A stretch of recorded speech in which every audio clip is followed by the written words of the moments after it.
Wednesday Night Reviews. Thank you for tuning in to Wednesday Night Reviews, everyone. I'm your host, Konrad, and today I wanted to speak to you about Superman Year One by Frank Miller and John Romita Jr. This is a retelling of Superman's origin as, well, just about every writer and artist have had the chance to do over the last 80 or odd years that Superman's been in print.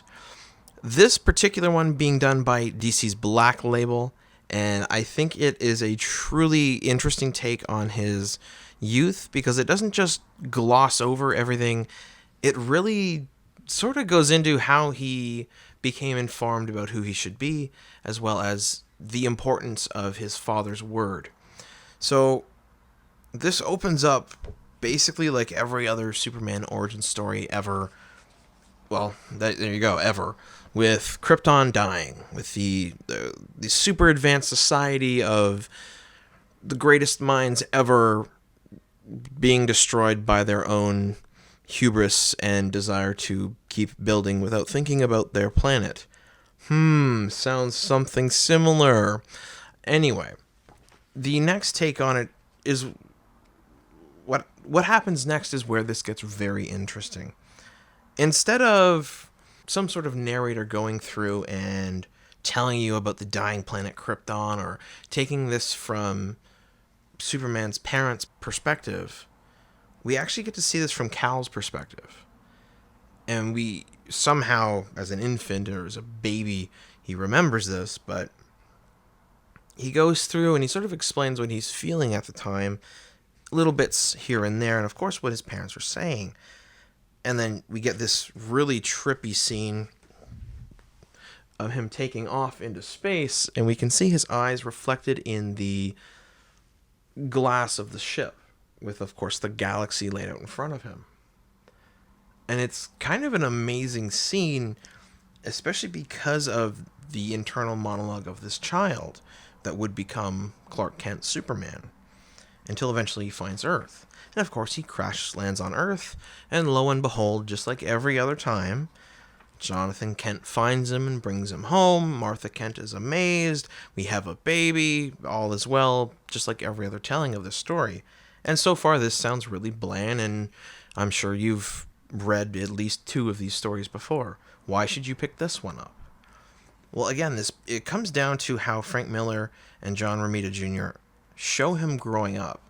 Because instead of him working on the farm all the time and being instilled by his father, those good Kansas boy roots of how you should behave and be, truth, justice, and the American way, we actively get to see this all from young Clark Kent's perspective. You can hear his father's voice in his head when he's dealing with bullies at school that are picking on all of his friends. Or when he's coming into his own powers and struggling with, you know what, I could flatten these bullies in a second. They would literally be dead. There'd be nothing left. The problem would go away. But then you hear his father's voice and he monologues to himself thinking, I can't do that. That wouldn't be right. Don't show off. Don't be the jerk. So we get to see how he actually makes his own decisions with those teachings until eventually he lets loose a little bit. No one gets killed. No one gets majorly hurt. It's just kind of frankly funny.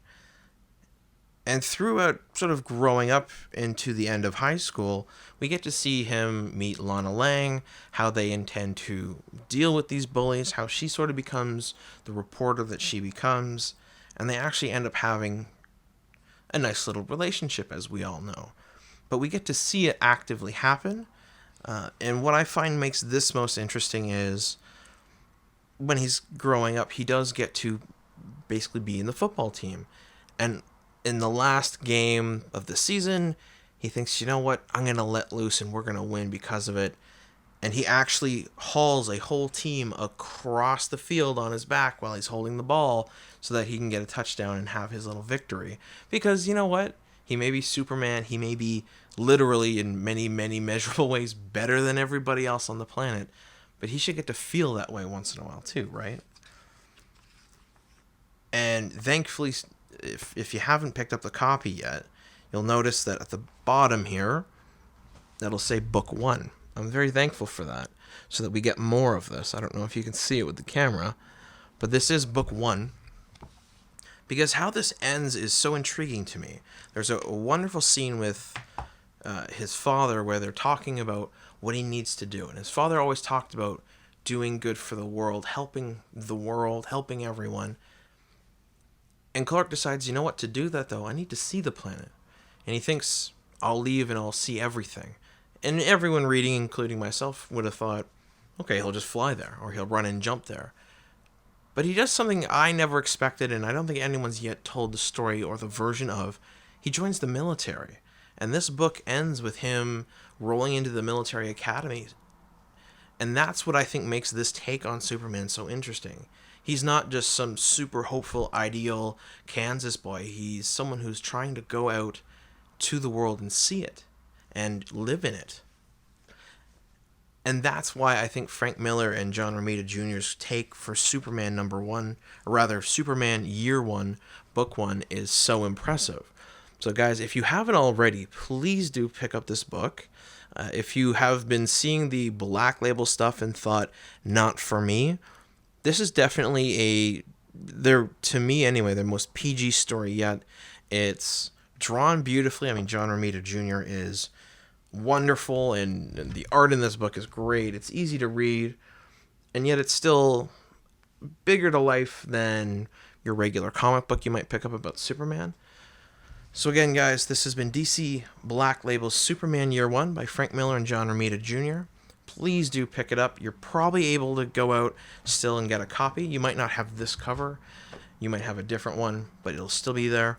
And of course, #2 will be coming out relatively soon, and however many there are after. So again, thanks for tuning into Wednesday Night Reviews, guys. Have a great rest of your day, and I'll see you next time.